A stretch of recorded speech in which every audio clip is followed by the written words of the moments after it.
Right, next set, so the private sector. This is when business activities is controlled / owned by private individuals / investors. It forms a far bigger part of the business environment than the public sector does, because it includes sole traders, partnerships and private and public limited companies. So I'm going to tick on that one. Remember to always refer to the printout I gave you, which is two-sided. It's got the picture explaining limited liability on one side and then the sort of breakdown on the other of the public and the private sector. So the public sector is the area of activity that's owned and controlled and run by central government, including things like healthcare, education, schools, fire service, etc. It's paid for by our taxes. Stakeholders are individuals or groups of people who have an interest in the business decision. So there can be internal stakeholders, people like workers and management, people inside the business who are obviously concerned about business decision making. But then you have external stakeholders who are also interested in what the company is doing. Customers, maybe the local community, maybe pressure groups and the government. So it's anybody who has a vested interest in that particular business. Now, I've done a lot on incorporated and limited liability. So limited liability, you can have limited liability partnerships, but more often than not partnerships are unlimited. But it's more to do with private and public limited companies. So this is where your personal assets are not at risk because you have separate legal identity from the company itself. You can compare this to unlimited liability for an unincorporated business, sole traders and partnerships, for example. And this is where your personal assets are at risk. It does mean that you might not take quite as big and as bold decisions because you are worried that you might lose your house and your car, for example. So more often than not, companies that are fairly small, when they've developed into sort of medium-sized businesses, they start or put the transfer in to move from unlimited to limited companies. There will definitely be a question where limited and unlimited is asked of you, so you must know what it means. Sole proprietor, it's just another word for sole trader, so we know we can then talk about being one owner. However, there might be more employees. You would talk about unlimited liability and the risk and separate and same legal identity. So a lot of you use the fairly basic definition, which would get you a mark or half a mark, where two or more businesses join together to make one larger business. But if you've then gone on to say this might mean that they get more market share, going back to our Nike and our Adidas example, obviously if these two join together and merged, they would then have a huge share of the market and be able to reach more customers. So it's often really good in terms of increasing revenue. They would have double the advertising budgets, they would have double the sponsorship, so it becomes very successful. Deed of partnership is a legal document that has to be written by between 2 and 20 partners. It often discusses who brings the capital into the business, and it would discuss how you were supposed to resolve disputes, if there's ever going to be a dispute, and how maybe the breakup of the company will be carried out if there's disagreements and the company has to be wound up.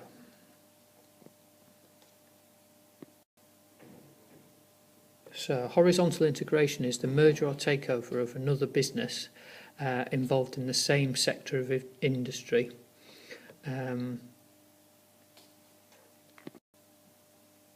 So a primary merges or takes over another primary business.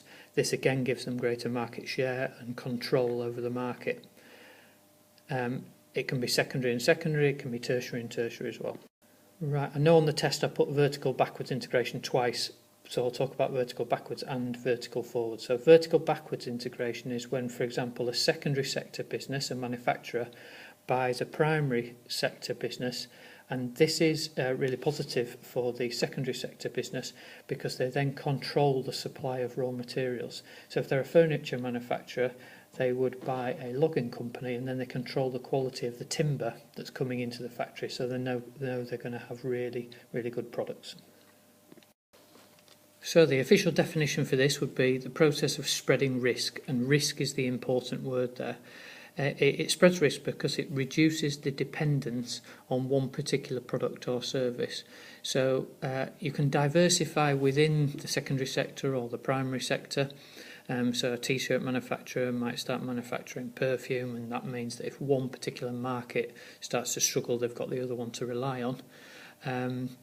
Or a gym membership, or a gym starts to offer things like massage services. So it's not a huge diversification for them because they're linked quite nicely, but it still spreads the risk, because if people stop going to the gym because maybe there's health concerns around over-exercising, if something strange might happen like that, then people start going to the physiotherapist because they've diversified into that type of market.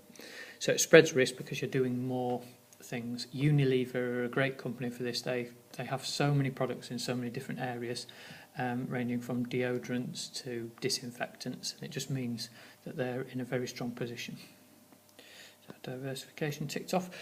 Footloose. If a business is footloose, it means it's able to locate anywhere. Now, businesses that can locate anywhere are often companies that just need, let's say, Wi-Fi. So like a web designer, they can get the job or the task emailed through to them. They then use their PC, laptop, and they create whatever website this company is after, and then again they send that work through electronically to the client. So they don't have to see anybody face to face, so they can locate anywhere largely enough as long as they've got that broadband connectivity. Grants are sums of investment capital that are often given to companies for a particular purpose. You can get them from the EU, from the European Union, maybe for agricultural subsidies. So if you're a farmer, you might be able to get some grants for growing a particular crop. You can get them from central or local government, and that might be because they give you money, investment capital, to increase the number of jobs in the area, because then that means they can get more taxes in from income tax. You often only get grants if you're helping the sort of wider community, whether it's EU-based, UK-based, or sort of Leeds Authority, Authority-based. You don't just get given this sort of free investment capital if the proceeds are just going to line your pocket. And infrastructure. Infrastructure is then given basically to the basic services that a company needs. It needs power, telephone, water supply, but then it also talks about the road networks, the railways, the airports nearby. So certain companies need to be very close to all these services.